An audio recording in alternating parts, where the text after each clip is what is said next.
We talked about a little bit about early adopters and laggards. And don't quote me verbatim on this, but I think it was Mark Twain that said something like, if the world comes to the end in New York, just go to Cincinnati because you got about 7 more years.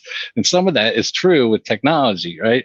So, but where are you? Where do you feel like Lithko is in its DX journey? Early. And I don't know how you define early. We're 3 to 4 years into it. I consider that early, given that we've got a long runway ahead of us, hopefully. 3 or 4 years in, I think at this stage, we have touched almost every piece or every function of the business with some level of transformation. We didn't set out intentionally to do that. It just happened to be the cross-functional kind of initiatives that we chose at the time happened to also impact a lot of stakeholder groups. So everyone's had a taste of it. There are certainly more functions that are raising their hand and saying, hey, where can I get some more of that? Because that made our lives a lot easier or gave us access to this better, quicker, faster, cheaper, whatever it may be. But man, oh man, I think this is a long journey ahead of organizations, and we're learning every day. And again, trying to figure out how much to press, how much to let the organization digest, and then do it again and again and again. Was there any particular event or circumstance that led you to say, okay, we're going to start moving this direction when this happened 3 or 4 years ago? Yeah. So we're in construction, right? We build relatively large concrete things, buildings and hospitals and data centers and distribution centers and relatively large things made out of concrete. So very manual trade. We probably have 3,800 coworkers that work on our jobs every day. And, across the organization, 95% of those swing hammers every day. So very manual trade that we're a part of.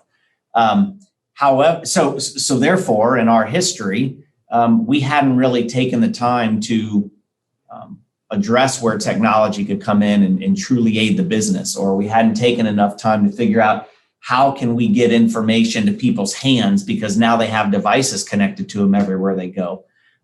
So there was a lot of low hanging fruit for us to figure out how we could put devices in people's hands, put technology in their hands, and give them better information to make real time decisions as they're out there in this very manual trade of building buildings, which is hot and cold and dangerous and all of those things. So for us, it was, let's attack where the work is done and let's make those folks' lives easier. And if we can make the lives of 3,600 folks easier, well, then that kind of helps open the door and sells itself to doing more digital transformation across other pieces of the organization.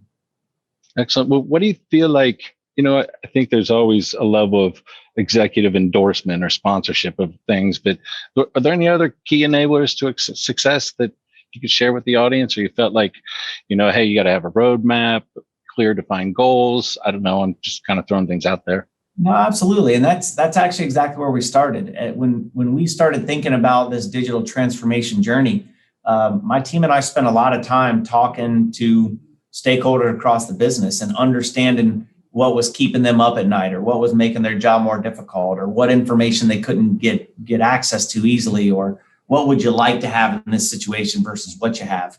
And we spent the better part of 4, 5, 6 months doing that and collecting those data points and trying to get it into some kind of roadmap that made sense with the right predecessors and led the organization, down that path. But I think that the underlying piece of that entire roadmap is we wanted to make sure that IT just wasn't the folks that sit in the corner and fix people's laptops or, whatever it may be, answer the help desk calls. We wanted to make sure business was a leader in the organization and a true business partner to the other stakeholders, the COO, the CFO, CEO or director of risk, whoever it may be.